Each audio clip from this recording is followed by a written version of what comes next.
Seja bem-vinda à Biblioteca Mística, um espaço onde as histórias atravessam o tempo e despertam a imaginação. Hoje vamos continuar com um dos contos mais fascinantes da literatura, Alice no País das Maravilhas, na versão adaptada por Monteiro Lobato. A cada capítulo, um novo mistério. A cada página, uma nova descoberta. Permita-se entrar neste mundo onde o impossível acontece, onde portas se escondem e onde o tempo corre de maneira inesperada. Acomode-se, respire fundo e vamos começar. Capítulo 7 – Um chá de doidos varridos. O chapeleiro e a lebre telhuda estavam tomando o chá debaixo de uma árvore, fronteira à casa. Entre os dois, sentara-se um rato do campo, o qual dormia bom dormir, e sono tão pesado que a lebre e o chapeleiro apoiavam nele os cotovelos, como se fosse almofada. Muito mal deve estar passando o rato, pensou Alice. Em todo caso, como está dormindo, talvez não sinta dor. A mesa era enorme. Apesar disso, os três se comprimiam numa das cabeceiras. Assim que viram Alice aproximar-se, gritaram: "Não há lugar! Não há lugar!" "Ah, e de sobra!" berrou Alice, indignada com a grosseria, indo sentar-se na outra cabeceira, numa grande poltrona. "Aceita um cálice de vinho?" perguntou a lebre, em tom animador. Alice olhou e só viu chá em cima da mesa. "Não vejo vinho nenhum por aqui." "Se você não vê, é porque não há", retorquiu a lebre. "Se não há, a senhora não foi delicada oferecendo-me o que não existe." "Também não acho delicado vir uma pessoa estranha sentar-se a esta mesa sem ser convidada", retrucou a lebre. "Não sabia que esta mesa era sua. Além disso, como é muito grande, pareceu-me posta para muito mais de 3 pessoas." "Em vez de ser assim tão metediça, era melhor que cortasse esse cabelo. Está comprido demais", advertiu o chapeleiro, que até ali se conservara calado, a olhar para a menina atentamente.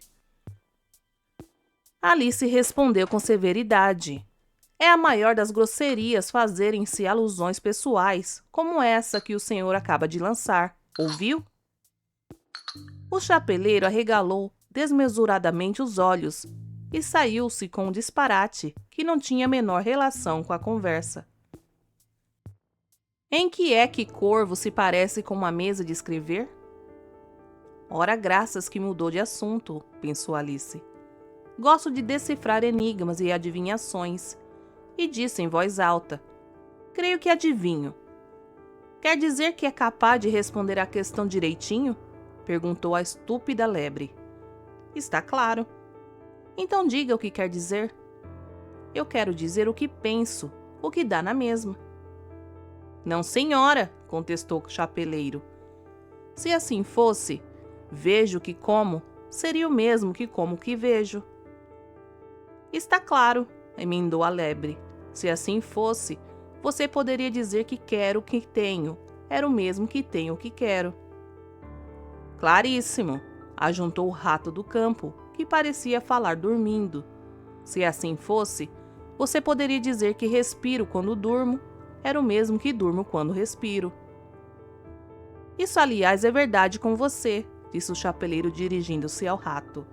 "Você vive a dormir e, portanto, respira quando dorme e dorme quando respira." Houve uma pausa. Todos pararam de falar e Alice aproveitou o silêncio para refletir na diferença entre um corvo e a escrivaninha. O primeiro a falar foi o chapeleiro. "Em que dia do mês estamos?"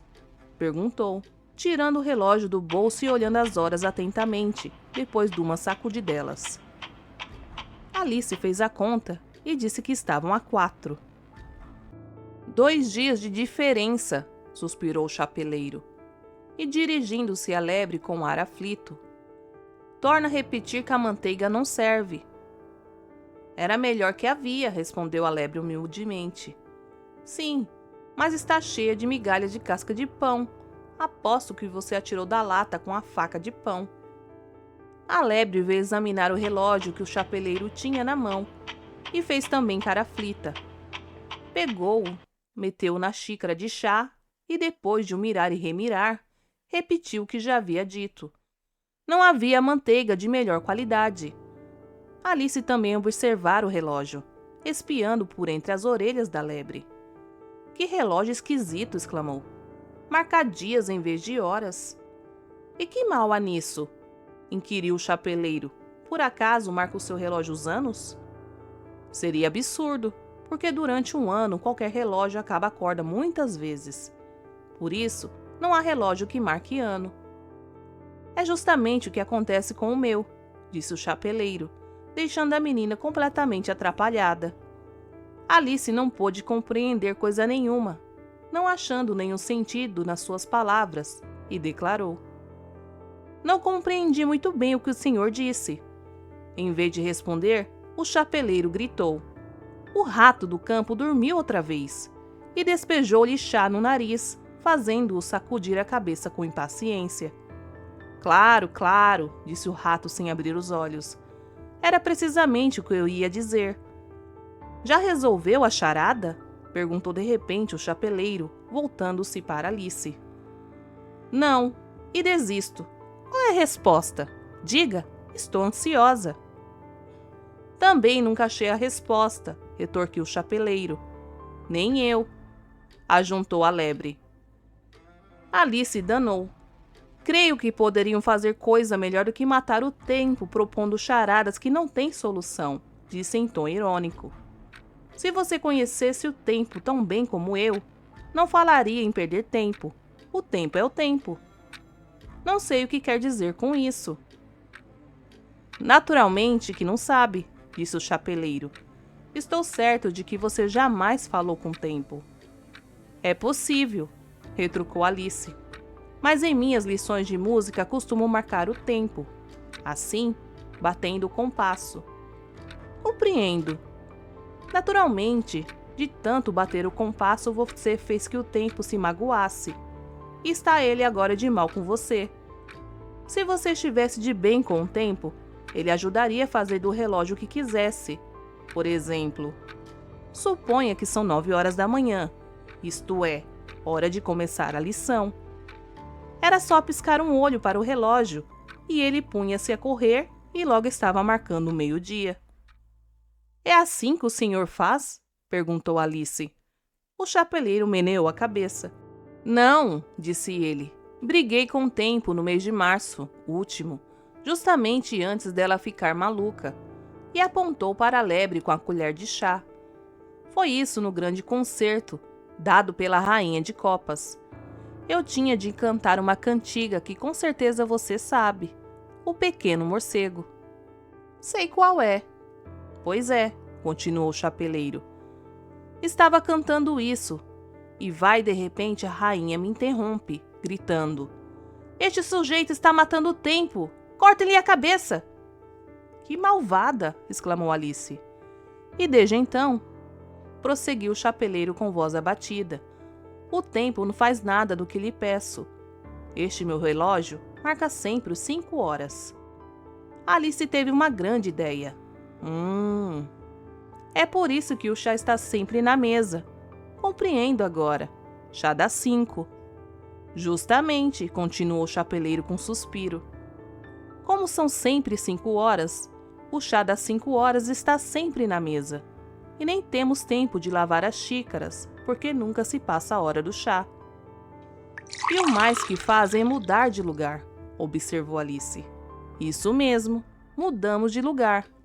Vamos assim, dando volta à mesa, razão pela qual usamos mesa tão grande.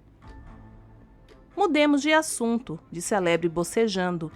Já estou farta de ouvir falar sempre na mesma coisa. Proponho que esta menina conte uma história. Não sei se me lembro de alguma, disse Alice com modéstia. Então que conte um rato do campo, propôs a lebre, e virando-se para o rato berrou. Acorde, dorminhoco! Todos caíram em cima dele, de beliscões e tapas, até que o rato abrisse vagarosamente os olhos sonolentos. Não estava dormindo, afirmou ele com voz bocejante. Não perdi uma palavra do que vocês disseram. Conte-nos. Então uma história, pediu a lebre. Conte, conte, gritou Alice. O chapeleiro observou. E comece logo, se não dorme antes de principiar. Era uma vez 3 irmãzinhas, começou o rato do campo. Elsa, Lúcia e Tília, as quais viviam no fundo de um poço. De que viviam? Indagou Alice, sempre curiosa de saber que é que as personagens das histórias costumam comer. Viviam de doces, respondeu o rato, depois de pensar um instante. Não pode ser, objetou Alice. Se só comessem doces, haviam de ficar doentes. Pois foi o que aconteceu. As 3 adoeceram gravemente, disse o contador da história. Alice pôs-se a pensar que coisa extraordinária seria viver só de doces. Mas deixando de insistir nisso, perguntou por que viviam num poço. Não amole, gritou a lebre. Tome mais chá e fique quieta. Deixa o rato contar a história. Mais chá? Como isso? Se até agora não tomei chá nenhum? Disse a menina ofendida. Você quer dizer, interveio o chapeleiro, que não pode tomar menos chá. É fácil tomar mais, menos é que é impossível. Ninguém pediu sua opinião, observou Alice com pertinência. Bravos! Temos a menina agora a fazer alusões pessoais, gritou o chapeleiro triunfante. Desta vez Alice não soube responder e permaneceu escandalizada, enquanto se servia de chá com torradas em manteiga. Depois, dirigindo-se ao rato do campo, repetiu a pergunta sobre o motivo por que viviam no fundo do poço as 3 irmãs. O rato refletiu alguns momentos e disse: era um poço de doces. Absurdo! Nunca existiu semelhante coisa, afirmou Alice gritando. Mas o chapeleiro e a lebre impuseram-lhe silêncio e o rato do campo observou com visível mau humor. Se não para de falar, é melhor que conte a história de uma vez. Não, não, por favor, continue. Prometo não interromper mais, disse a menina humildemente. Menos aborrecido, o rato do campo continuou. As 3 maninhas aprenderam a tirar do poço. Quê? Doces, declarou o rato, sem zangar-se com a nova interrupção. Quero uma xícara limpa, gritou o chapeleiro. Vamos todos mudar de lugar. E levantou-se, seguido do rato do campo e da lebre, trocando assim de lugar. Alice, muito contra a vontade, foi sentar-se no lugar da lebre. Quem saiu lucrando com a troca foi o chapeleiro, que ficou com as torradas da menina. E quem mais perdeu foi Alice, porque a lebre havia derramado todo o leite da sua leiteira na mesa.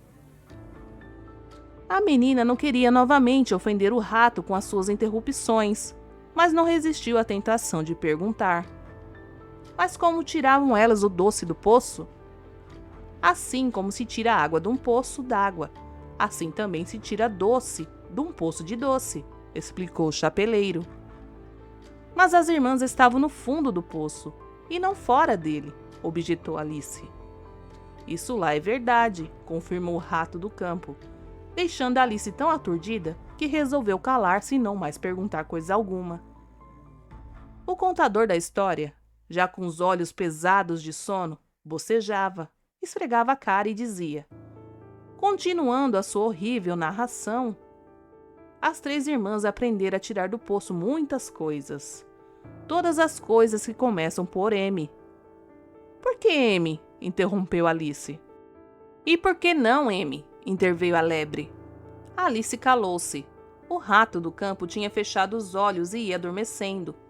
Mas o chapeleiro deu-lhe um forte beliscão e fê-la continuar. Que começavam por M, tais como melancia, melão, marmelada, memória e muita coisa. Já viu um pedaço de muita coisa? Alice estava tão atrapalhada com a atrapalhada que respondeu: não sei. Nesse caso, cale a boca, advertiu o chapeleiro. Não podendo por mais tempo suportar tanta maluquice e grosseria, a menina levantou-se e foi-se embora.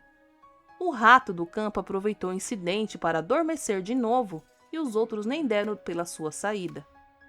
Embora Alice olhasse para trás 2 ou 3 vezes, com esperança de que a chamassem, da última vez que olhou, viu que os 2 malucos tentavam enfiar o rato do campo dentro do bule de chá. Nunca mais me pilham, e Alice dizendo pelo caminho, o qual atravessava a floresta. De repente parou diante de uma árvore que tinha uma porta. É curioso isso de árvore com porta, pensou ela. Mas que não é curioso nessa estranha terra? E tratou de ir entrando. Com surpresa, achou-se de novo na sala grande do começo deste livro, perto da mesinha de vidro. Agora sim, sei o que vou fazer, murmurou ela. E pegando na chavinha de ouro, abriu a minúscula porta que dava para o jardim. Para passar por ali, tinha de diminuir a estatura. Para isso, bastava comer um pedaço do cogumelo. Foi o que fez. Ficou logo do tamanho necessário. Passou pela portinha e pôde finalmente penetrar no maravilhoso jardim, cheio de lindos canteiros de lindas flores e de repuxos d'água como nunca se viram iguais. E assim encerramos mais um capítulo de Alice no País das Maravilhas, na versão adaptada por Monteiro Lobato. Se essa história despertou sua imaginação, deixe seu like e inscreva-se no canal para continuar explorando mundos extraordinários. No próximo capítulo, novas surpresas aguardam por Alice. E talvez por você também. Até a próxima leitura!